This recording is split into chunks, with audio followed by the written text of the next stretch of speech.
Hi, welcome back to my channel.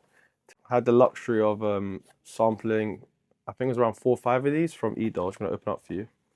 I'm going to talk through each one by one. It's called House of Brant Guava Sorbet. Now, it's a weird one because when I initially sprayed it, I've sampled out all of these in my skin. I'm going to level with you guys. I just didn't like it. So it opens up with like guava, tropical fruitiness in there, but so because it's kind of powdery, for me, it just lacks that power behind it, and it just doesn't really perform on my skin per se.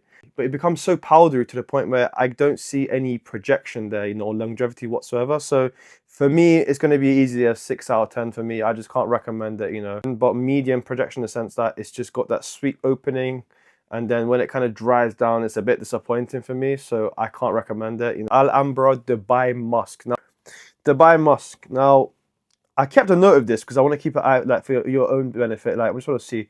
So my notes on this, like orange, bergamot, is citrusy. The dry down is very creamy, but this is the thing. But when I say creamy, I don't mean like a gourmand creamy. I mean it's so fresh. It just reminds you of like laundry and fresh linen. It's that kind of, that clean hotel smell when you've come back into your hotel room after a night out, or after an evening out, and it just smells so fresh. I could see myself buying this because it's just got that lovely fresh scent to it. I would easily rate that, a good 8 out of 10 for me. Medium to light projection, lovely dry down. When I say lovely, it's just like fresh dry down. The citrus kind of carries it through. And to be honest, I've made a comment here as well. It says Sillage is average, so performance, it says few hours. Fresh orange smell, sorry. Highly recommend it. I've tried it on skin. So this goes by the name of Lorenzo Pazzaglia. It's Coffee Passion, but I'm going to see if I can describe this one for you. This one's tough to describe. It's got that strong hazelnut coming through. Very sharp, nutty note to it. So opening. So if you don't like that kind of nuttiness, it might not be for you this opening, because there you go. I'm coughing. That is overly synthetic for me. That opening accord or the note, whatever it is, it's not great for me, and not even the one I can recommend. I've even put notes that said strong presence of hazelnut. It is flipping heavy. This is the problem. Because they're so overly synthetic, they just last all day. And I think I've heard another, content creator mention, it says, projection is one thing, but just because it has 20 hours of longevity doesn't necessarily mean it's the best thing. Not everyone wants that long lasting, longevity to it. It just has that factor to it, and I'm not gonna lie to you guys, this is so synthetic. Like, I think the problem I had with it, I sprayed in my skin and it was so flipping strong and so off-putting with the sharpness of the notes in there and the syntheticness combined, that I had to just have a shower and try to rub it off. The problem was, when I tried to rub it off, it wouldn't come off. It was that kind of scent. It was so everlasting. So for me, as a gourmand, if that's what they've intended behind this, I can't recommend it. Lorenzo Pazzaglia's Sangria. So if you heard about this one, it's got citrusy opening. It's a bit too feminine smelling for me. So I think it's sprayed. So it was too feminine smelling for me overall. And the dry down was a bit disappointing.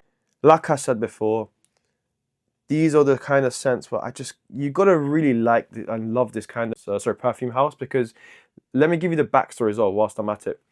This is not originally a perfume house. This is a chef who has turned to the perfumery industry and decided to make his own line, which I admire, but you've got to like the strong synthetic openings in some of these DNA scent profiles, because they are not for everyone. I even myself, I love projection, but this is kind of a sickening projection. So no offense intended, You guys have, probably created some amazing bottles, but unfortunately my skin's chemistry and my nose, and the chemistry in my body just doesn't, want to accept this kind of smell. And my nose just doesn't, it's not rolling with it. It's not rocking with it. So unfortunately, I just can't recommend this one. It's called same fragrance house. So it's called Lorenzo Pazzaglia again, but it's called the Summer Hammer. It's a tropical opening. Very fruity. On the dry down, it was very powdery. The dry down's musky. It's got that white flower presence as well. It's one of those ones, like, they do have that longevity in it, if that's what you're looking for, which I don't think is for everyone. Can I recommend them? I'm going to be honest, no, I just can't. If you're looking for something where it's going to last you all day, we could probably go for this. Now, I wouldn't say they're safe blind buys, far from it. I think for that one, I'd probably give it like maybe, same as before, like maybe 7 out of 10, not feeling it.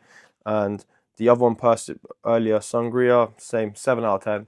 The only one out of all of the ones I've, given to you guys right now today, the only one I can recommend for myself and for you guys out there, it's called Alhambra's Dubai Musk. The reason being is you want fresh, right? You want dependable, you want reliable, but it's also going to get the job done. And you just want, let's say you're going out errands, you just want your go-to, Mr. Reliable spray, go for it. Dubai Musk, for me, it is a banger. For the price you'll pay, it's my take on the 5 samples that I ordered from Edulge. Like I said before, sample it out before you try them. I'm glad I did. If I didn't, I would have ended up buying Lorenzo Pazzaglia and I would have absolutely hated him. So no offense intended there, just I don't know how I see it, and that's what my take on it. And I'll see you next one, guys.